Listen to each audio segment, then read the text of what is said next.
This video is about relationships, not about blaming anyone or relieving trauma. It is to explain how a pattern's been following me since I was a teenager into my midlife years, and before I could understand what was happening with my brain. For decades, I thought the difficulty I was experiencing meant something was wrong with me. And there was, I just didn't know anything about it yet. My first romantic relationship started when I was 14. Ended dramatically and left a very deep emotional imprint.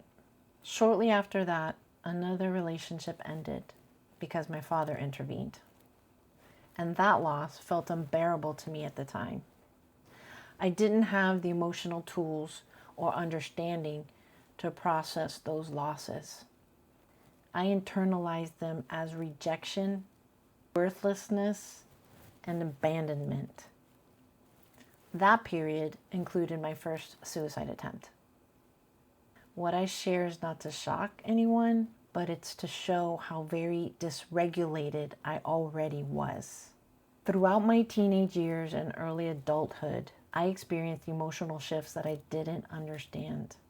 Each month, I felt that there was this different version of myself that took over. I was hypersensitive, self-critical, reactive, and desperate to escape relationships. Extreme emotional sensitivity, being self-critical, critical of my partner, desperate to escape these relationships that I was committed to. At the time, no one was talking about PMDD. I just assumed it was me, my personality. At 21, I married a man much older than me, thinking that that would ground me and give me stability. What I didn't know is I was bringing in an untreated neurological disorder into the marriage. Like clockwork, every month I had the urge to leave the marriage. And every month I blamed myself for feeling that way. Like, why? I had everything that I ever could have wanted at that age. Beautiful home, a beautiful husband, beautiful children. Eventually, drugs and alcohol became coping mechanisms. Leaving that marriage wasn't failure, it was harm reduction. I felt I could no longer hurt myself or that other person. Without understanding PMDD, I continued to choose relationships that mirrored how I felt about myself. Calm felt unfamiliar. Stability felt suspicious. When I look back, I realize I chose partners that made dysfunction feel normal because I didn't yet believe I deserved better. When I was finally diagnosed in 2018, about 8 years ago, things started making sense. PMDD just isn't about moods. It's how the brain reacts to normal hormonal shifts. And one of its most damaging impacts is on relationships. Conflict, emotional overreaction, and relationship disruption are symptoms. They're not flaws.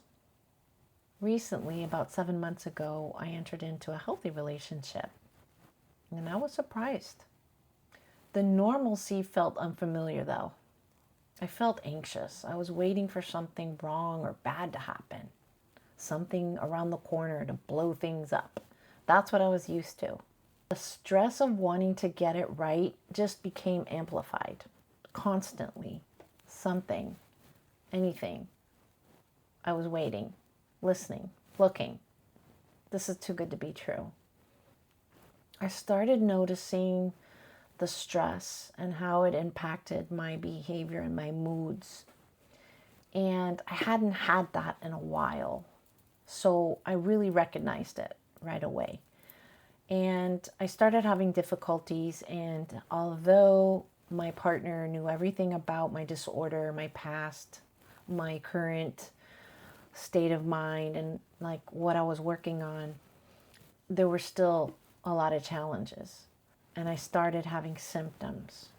And it became cyclical, usually the same time, the last week of the month. Even he recognized it, which was very surprising and interesting to me, someone else's perspective that understood and was hearing what I was saying.